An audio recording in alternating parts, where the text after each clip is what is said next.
കർത്താവ് നമ്മുടെ മുൻപിൽ എഴുന്നള്ളിയിരിക്കുന്നുണ്ട്. ഈ കർത്താവ് നമ്മളോട് വളരെ മനപ്രയാസത്തോടെ പറയുന്ന ഒരു കാര്യമൊന്ന് ശ്രദ്ധിക്കണം. ഈശോയൊന്ന് നോക്കി. ആ കർത്താവ് നമ്മളോട് പറയുന്ന കാര്യം ഇന്നത്തെ വചനത്തിലെ കർത്താവിൻ്റെ വലിയൊരു പ്രയാസമാണ്. കർത്താവ് പറയണത്, നിങ്ങൾ എന്നെ കർത്താവേ കർത്താവേ എന്ന് വിളിക്കുകയും ഞാൻ പറയുന്ന കാര്യങ്ങൾ പ്രവർത്തിക്കാതിരിക്കുകയും ചെയ്യുന്നത് എന്തുകൊണ്ട്? വളരെ പ്രത്യേകമായിട്ട് ശ്രദ്ധിക്കേണ്ട കാര്യം. നിങ്ങൾ എന്നെ കർത്താവേ കർത്താവേ എന്ന് വിളിക്കുന്നു, എന്നിട്ട് ഞാൻ പറയുന്ന കാര്യങ്ങൾ പ്രവർത്തിക്കാതിരിക്കുകയും ചെയ്യുന്നത് എന്തുകൊണ്ട്? അടുത്തൊരു വചനം എടുക്കണം. എൻ്റെ അടുത്ത് വന്ന് എൻ്റെ വചനം കേൾക്കുകയും അതനുസരിച്ച് പ്രവർത്തിക്കുകയും ചെയ്യുന്നവൻ. കർത്താവിൻ്റെ ആഗ്രഹം ഇത്. 2 വീടുകളിങ്ങനെ നോക്കിക്കൊണ്ടിരിക്കുകയായിരുന്നു. തൊട്ടടുത്തടുത്തുണ്ടായ വീടുകളാണ്. ഒന്നൊരു കുടിലായിരുന്നു, മറ്റത് അന്നത്തെ കാലത്തൊരു കൊട്ടാരം തന്നെയായിരുന്നു. കാലങ്ങളിങ്ങനെ പോകുമ്പോൾ ഈ പതിയെ ഒരു വീടിൻ്റെ ഉയർച്ച നമ്മൾ കാണുന്നുണ്ട്, മറ്റേ വീടിൻ്റെ മുഷിച്ചിൽ നമ്മൾ കാണുന്നുണ്ട്.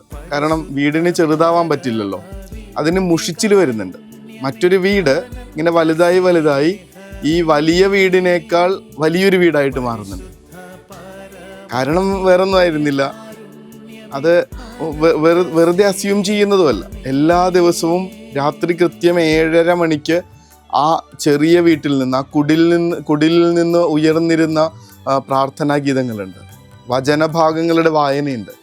ഇപ്പുറത്ത് ആ സമയം റേഡിയോയും ടെലിവിഷനും ഓണാക്കി വെച്ചിരുന്നു. ഇതിങ്ങനെ നിരന്തരം കണ്ടുകൊണ്ടിരിക്കുകയായിരുന്നു. അവിടെ ചെന്ന് നോക്കുമ്പോൾ ഈ വലുതായിരുന്ന ആ വീട്ടിൽ ആരുമില്ല. അത് വെറുതെ മുഷിഞ്ഞ് ആർക്കും വേണ്ടാത്തൊരിടമായി കാട് കയറി കിടക്കുമ്പോൾ ഇപ്പുറത്ത് മനോഹരമായിട്ടുള്ള ഒരു മണിമാളിക ഇങ്ങനെ ഉയർന്നു പൊങ്ങിയിട്ടുണ്ട് ആ കുടിലിൻ്റെ ഭാഗത്ത്. പറഞ്ഞല്ലോ, വെറുതെ അസ്യൂം ചെയ്യുന്നതല്ല. കർത്താവ് പറയണത് പോലെ എൻ്റെ വചനം കേൾക്കുകയും അതനുസരിച്ച് പ്രവർത്തിക്കുകയും ചെയ്യുന്നവൻ പാറമേൽ ഭവനം പണിത മനുഷ്യന് തുല്യം. ഉയർച്ചയുണ്ടാവും ഉറപ്പായിട്ടും. ഞാൻ പറയണത് കേൾക്ക്, ജസ്റ്റ് ലിസൺ ടു മീ. കർത്താവ് പറയണ കാര്യം, ജസ്റ്റ് ലിസൺ ടു മീ, എന്നെ ഒന്ന് കേൾക്ക്.